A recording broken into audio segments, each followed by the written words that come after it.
One hashtag says it all. Blame Deuce. We welcome in Deuce Mason to discuss his failure at the NBA draft lottery.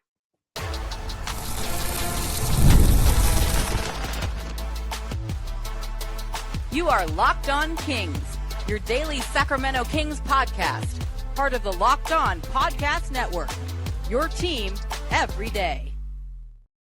Welcome in. I am James Hammer, Kings Insider for ESPN 1320, the Kings Beat, and of course, host of Locked On Kings. Today's episode is brought to you by Gametime. Download the Gametime app, create an account, and use the code LOCKEDON for $20 off your first purchase. We got a busy show today. We're going to talk to Deuce Mason. Of course, Deuce Mason from NBC Sports California, also from the Deuce Mo podcast, also from the Stockton Kings. He's one of the busiest men in Sacramento. We've got our three keys today. We're going to talk to Deuce about being in the room. We're going to talk about his combine experience and then just the general feel around the team as we get closer and closer to the draft. Hey, what's going on, Deuce? How are you? I'm great. You know, it's exhausting socializing for days and days and days, but it's been a lot of fun out here. It's my first combine and going through the lottery experience to being at the gym all day. I love it. Absolutely love it. Yeah. So it kind of reminds me of things like Summer League, except for here at the Combine, it doesn't feel like it's a fan experience at all. So it's just reporters, just people who are there to watch the Combine, and it just a lot of talking, right? Yeah, we're talking about front offices, scouts, coaches, agents, family members of players, and then the media. So no fans being there. It's just interesting. I feel like it's a good spot to catch up with people throughout the league and try to get a feel for what is happening this offseason. Yeah, it's kind of like the mid-season version is the G League Showcase, which is like a hidden gem that no one knows about, and I'm just talking about openly. You go to the G League Showcase, there's very few fans, but everybody is there. All of the GMs, the assistant GMs, they're scouts, so it's like a really cool experience to be part of. I want you to walk us through being in the room, because you got a rare thing. I know Jason Wise for the Kings used to do this every year, but you were actually in the room when the lottery happened itself, and just kind of walk us through what it all looks like, the sights and sounds. Yeah, it was interesting. They took attendance like it was school. They gathered the 16 reporters. Present. Yeah, like I'm here. And then they take you back, and you have to give up any electronic device, phone, whatever you have, Apple Watch. There's no communication to anyone outside that room. And they put it in an envelope, and they hold on to it. And then you go through another layer of security, detectors and all that, just to make sure like you gave up everything. You're allowed, pen and a paper, notepad, whatever. And you're in the room. There's no like going to the bathroom. You're like locked in this room for an hour and a half. Oh, an hour and a half. I mean, yeah, the process itself takes like maybe 10 minutes. So you go into the room and everyone's kind of, hanging out. There's food. There's, there's a lot of cool stuff in there. And then every team has a representative. So from the Kings, you had a minority owner. John Cariotis was there. You have GMs in there. Sam Presti was in there, which was hilarious to me considering his team's in the playoffs right now. But of course, Sam Presti is in that room because he's just an absolute sicko. Like, he's there. He's front and center at the Combine too. That guy is just a madman. Anyway, so you're in that room, and then they, say, all right, everyone take your seats. The media's off to the one side in all these chairs. And then front and center, each team representative is there. And they walk you through the whole process. They're like, all right, this drum that we use is used in state lotteries. All the balls are weighed and certified, basically letting us know there's nothing nefarious going on. And you go through it. They drop one ball at a time. Boom, boom. They spin it for X amount of seconds. One ball pops up. They read it. And we all have the combinations in front of us. There's 1,000 combinations, right? Spread amongst the 14 teams. Yeah. So I'm like, I have like the Kings paper open, like looking, scanning to see like, oh, what number do they need? So first pick, of course, was Washington. The second draw was Utah. And then where it got interesting was when the third draw was Utah again. It's like, oh my God, the Kings might have a shot. And ultimately, they did not. So once the top four is announced, then it just goes into the order of how the lottery, the best odds. So like Sacramento, their best odds going into the night, 25% chance of picking seventh. They end up picking seventh.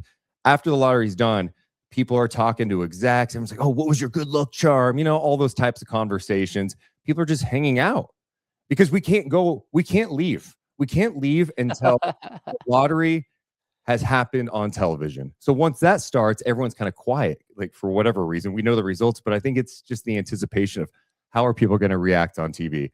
So you watch that, and once the lottery's over, you can leave. So you grab your phone and you're out of there. So who are you hanging out with in the room? Because I know like Jake Fisher was there. There was a handful of media members, right? Yeah. I was just socially awkward, I guess. I mean, I talked to a couple of people I knew, but I'm watching Zach Lowe. He's working. Am I going to bug him? Ryan Russillo was like talking to people. I talked to Jake Fisher for a second. But it was a lot of just hanging out and just waiting. And then I was just sitting there process like, wow, okay, they've got the seventh pick. This is happening. Yeah. Oh, like this is going to be very interesting to see where they go from here. But I love being in the room. I thought one of my biggest takeaways, it should have been televised. It should have been televised for 20 years. If it was televised, no one would think it's rigged. And I know that's a good point. The people who like believe it's rigged are going to act like I was like beaten up by the NBA mob and they like made me sign an NDA that said you can't say anything. I promise. None of that happened. It's on the up and up. It's a real thing. It's a lottery. And of course, the Kings got dinged this time around. If you want to blame me like you did at the top, I'm not accepting it because I will not accept the Kings' 41 years of misery in Sacramento. That's not on me. I love messing with you because like you didn't even put out the list. Somebody else put out the list. The NBA put out the list of who was going to be there. And so for me, it was a fun way to mess with you and kind of like bring it forward. And the way you talk about the cell phones, what it reminds me of, I don't know if you got to do, I can't remember if you were there or not, but the time that the Kings took us to Folsom Prison. And I was not there, but I've been there visiting my dad before. Yeah, absolutely. Okay. That's a great running joke. But it's not a joke either, but yeah. Yeah. Sorry about that, Deuce. Yeah. What they do there is they literally take everything and then they scan you and they're making sure that you have no sharp implements on you. They're checking. I think they took our belts. They took everything. They made sure that you were like completely clean. And then, we were there for hours and it was freezing cold. And then we walked outside and you turn on your phone. And that's when we found out that literally that day while we were in the Folsom Prison walls is a day that David Stern had his massive stroke. Oh, and wow. so we opened our phones and it was like, oh no. Yeah. So at least you didn't have that. You walked out to disappointed Kings fans everywhere, but nothing else tragic happened. Did you get to speak to John Kariotis? I really like John Kariotis. He's a very, very nice man. I've known him for a long time. We don't speak a lot, but he is a very good dude.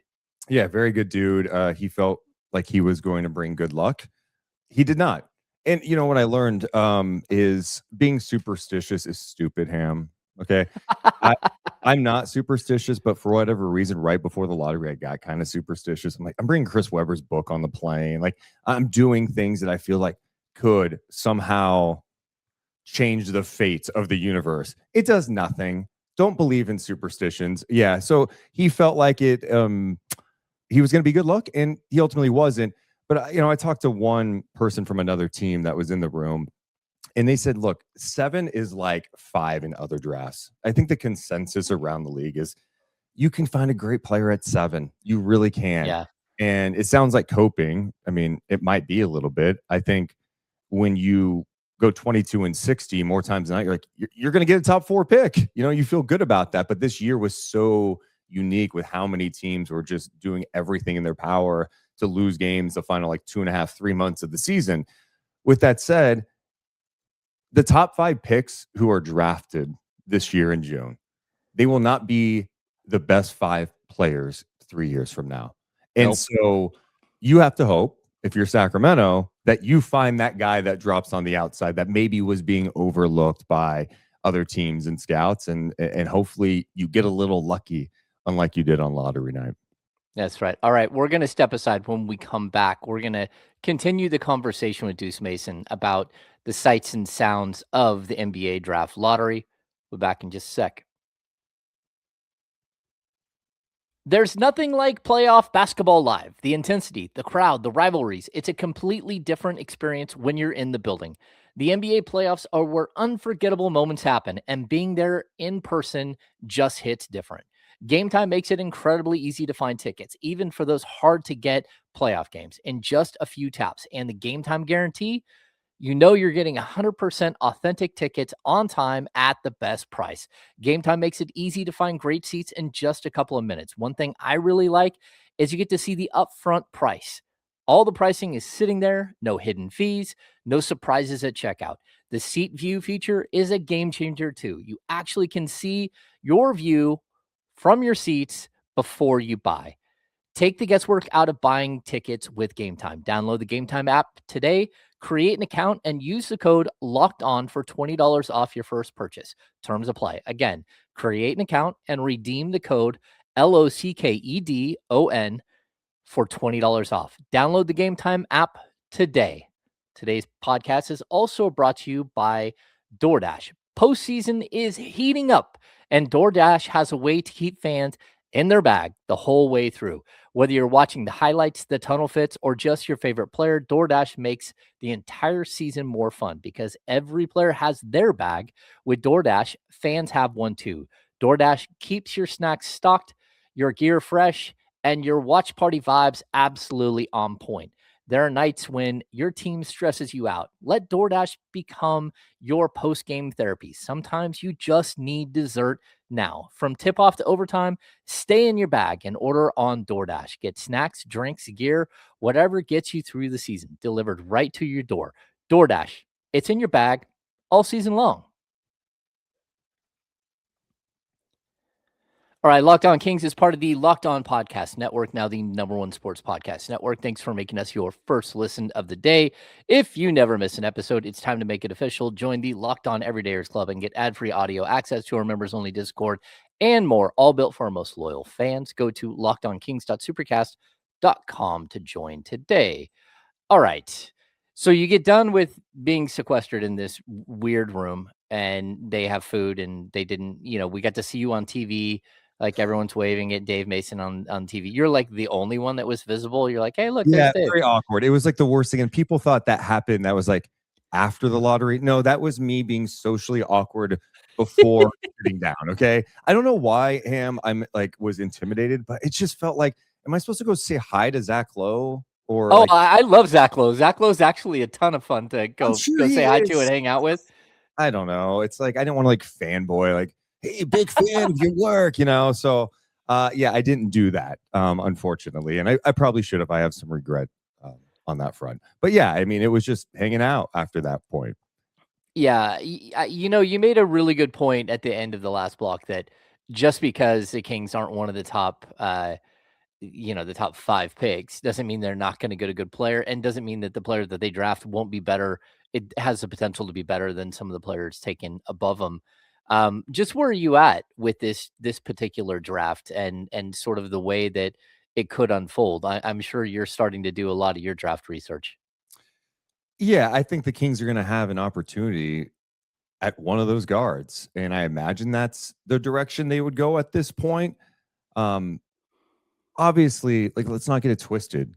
You wanted to be top 3 in this draft. That would have been the most exciting thing for so many reasons. One, just flat out for the fans, hope. We've seen the Kings pick 7 before and 6 and 5. You just wanted for this fan base who just went through the season they did and really the last year and a half, 2 years to have some level of hope, and they don't have it at the moment. Now that can change pretty fast. If you draft someone at 7, that's legit. They play in the California Classic and Summer League. By July 20th, we could be like, wow, the Kings might have a steal. And I think there's some intriguing talent. I mean, I know we've talked so much about Darius Acuff, and maybe the big winner, I guess you could say, of the combine is Darius Acuff. I think some people acted like the guy was 5'9" with a 5'7" wingspan. And then the measurements come out and it's like, oh, wow, he's got a 6'7" wingspan. It's actually longer than Kingston Fleming. So there's definitely with him, I like his game a lot. I think offensively, you see it. The biggest question everyone has is what can he be defensively? Because you didn't see any of it in college. And the narrative that's being put out there right now from, the Arkansas side is we didn't ask him to play defense. That was not a priority for us.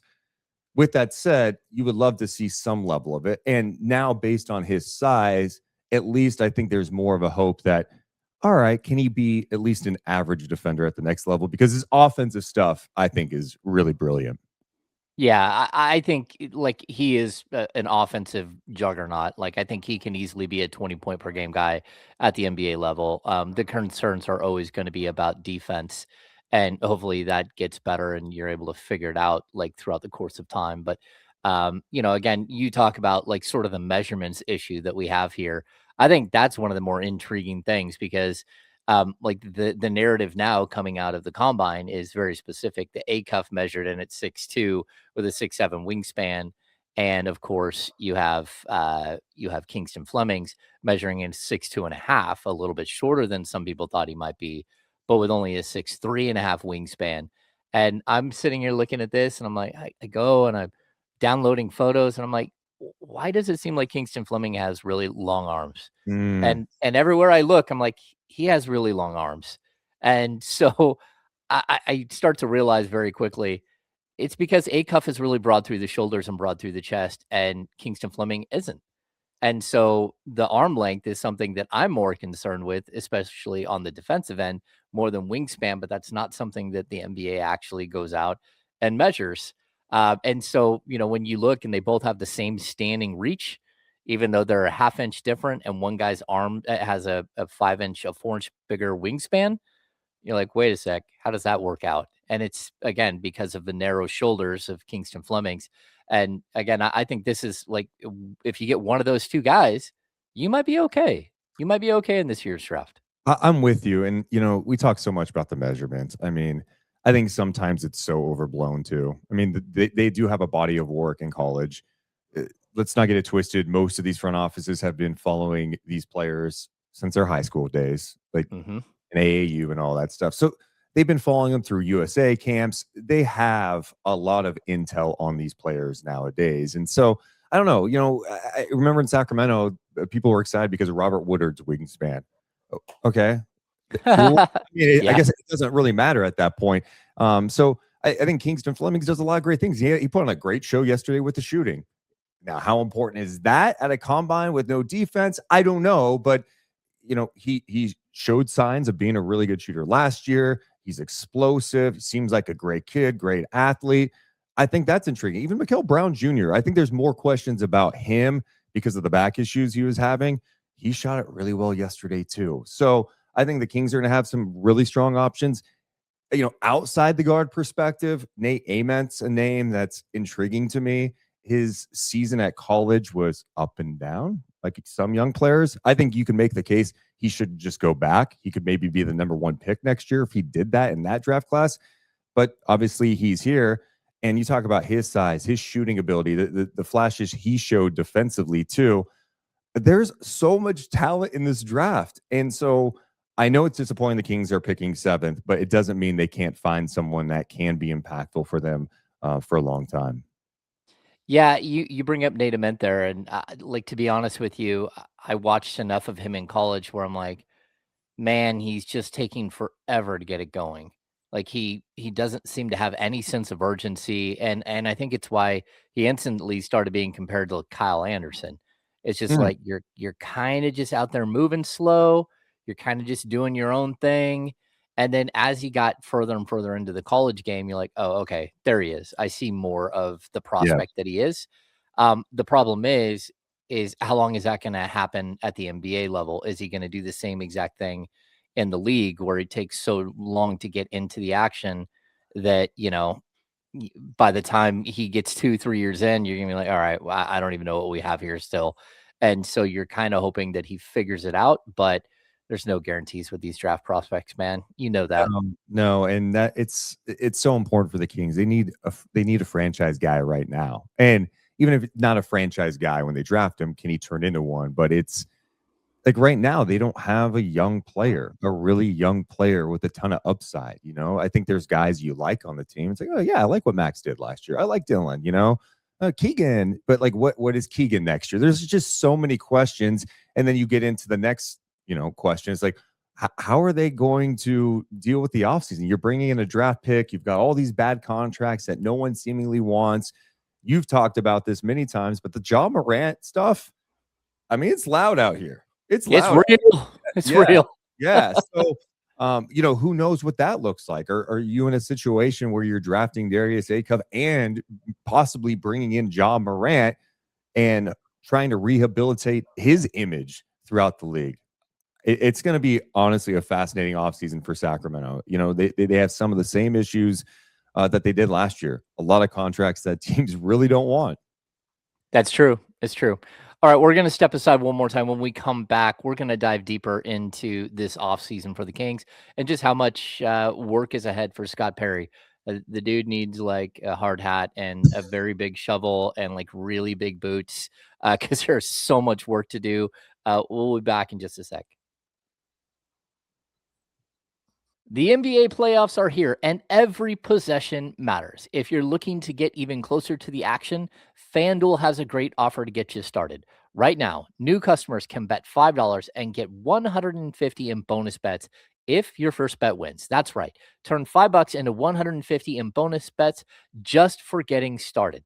I like using FanDuel during the playoffs because everything I need is right there in one place. You can check stats, trends, and matchups before making your picks, which makes the whole experience feel a lot more informed. Whether you're looking at player props or just following your favorite stars, it adds another level of excitement to every game. Head to FanDuel.com to get started. FanDuel, play your game. Today's episode is also brought to you by Indeed. Workplace chaos, deadlines stacking up, inbox overflowing, and the one position you have to fill still sitting open. When the pressure's on and you need the right hire, this is a job for sponsored jobs. Indeed Sponsored Jobs helps you reach the people who actually fit what you're looking for.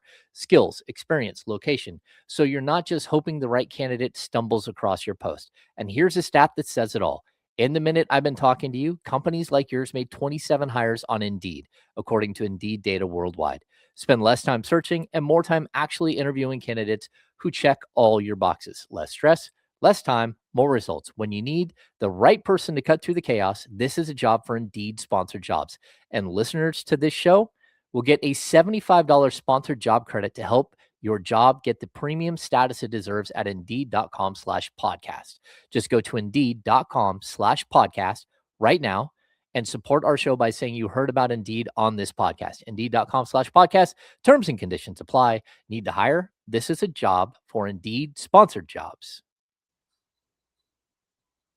All right, welcome back in. We've got Deuce Mason from the Deuce Mo podcast, of course, NBC Sports California and the Stockton Kings. Deuce does a little bit of everything, a lot of everything, I think is a better way to put it.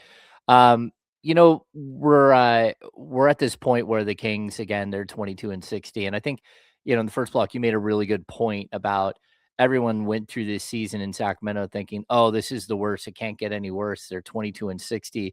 And then you realize that they tied for the fourth best record, the fourth worst record. Yeah. And there were so many other bad teams, 8 teams with 26 wins or less in the NBA. So a lot of other cities went through this exact same thing. I think it's just magnified in Sacramento because one of the true ways to improve your team, one of the only true ways to improve your team is through the draft for a team like the Kings. And they're just in such a bad place when it comes to contracts and it comes to, aging players and just the where they're at as a build. They need that young centerpiece. Just where are you at with the feel of the team? Because I'm sure you got done with the lottery and you came outside and, everyone saw Scott Perry's face during the lottery. Did you get to talk to any of those guys afterwards?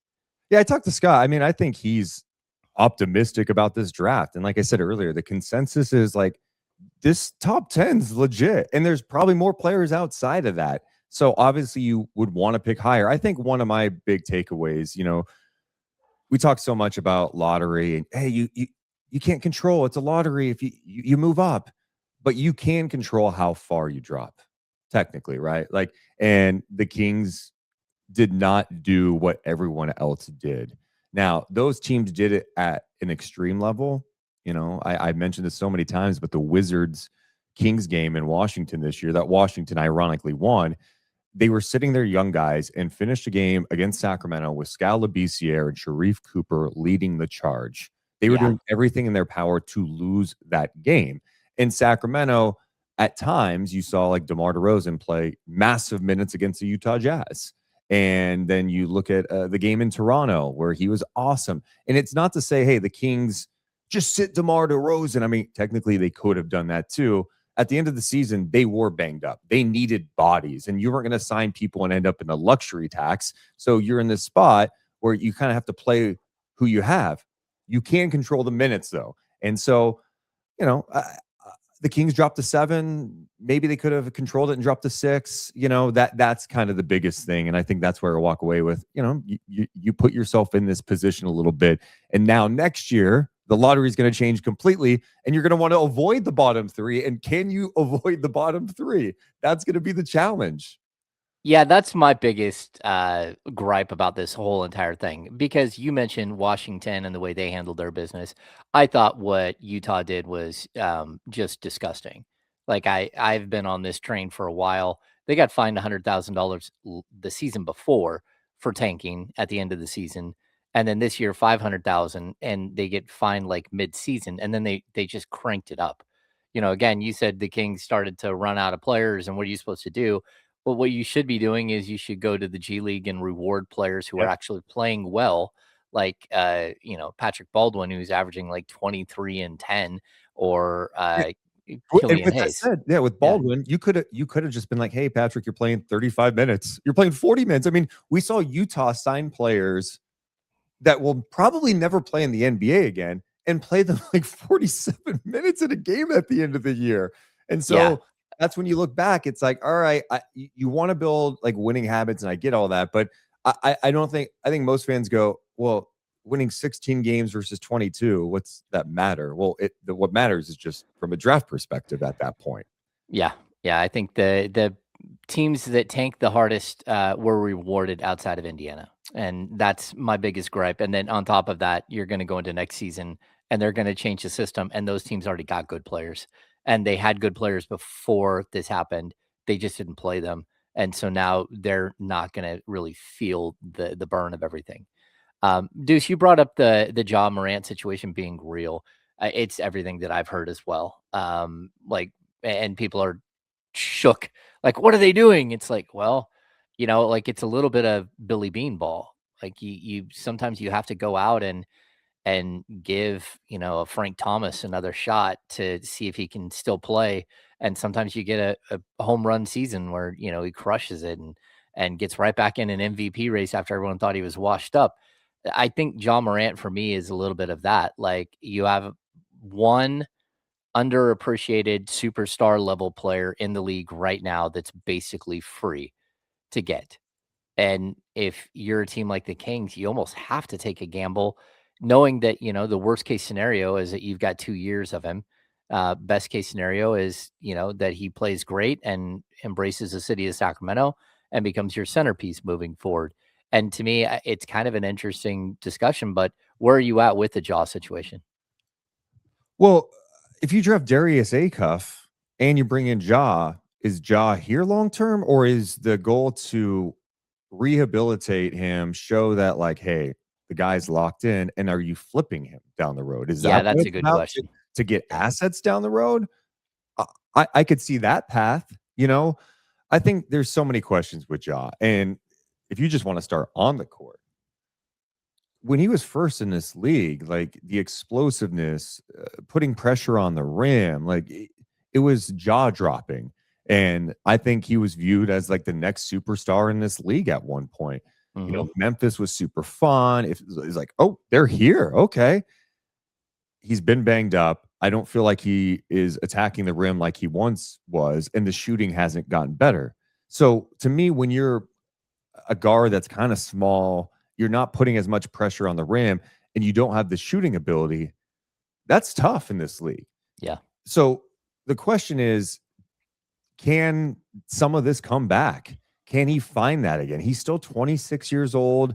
Yep. I'm not saying he's done now. I just wonder if this is the right spot for him. In some regard, you go, all right, there's the pressure on him is not going to be that high in Sacramento. Like, he's coming to a situation not looking to be a savior. It's an opportunity in a small market to lock in and try to find yourself again.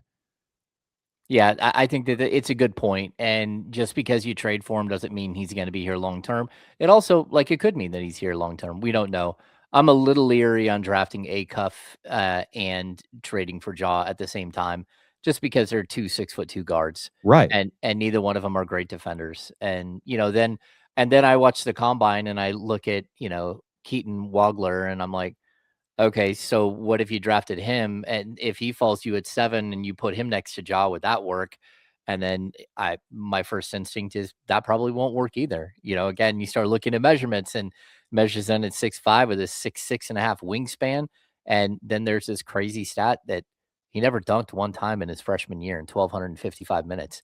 And you're like, okay, so functional like athleticism versus, what he actually measures at the combine. The combine, at the end of the day, a lot of what you saw yesterday at the combine and the day before, it doesn't really matter. Like, again, Kingston Fleming puts on a shooting performance as a catch and shoot 3-point shooter. It's like, okay, well, how many opportunities is he going to get to be a catch and shoot 3-point shooter if he's a primary ball handler and has to create off the dribble? Those numbers might be more important than the catch and shoot numbers. And so I just think it's like an interesting discussion on how we view the combine, we view the stats versus what we're going to actually see during the season.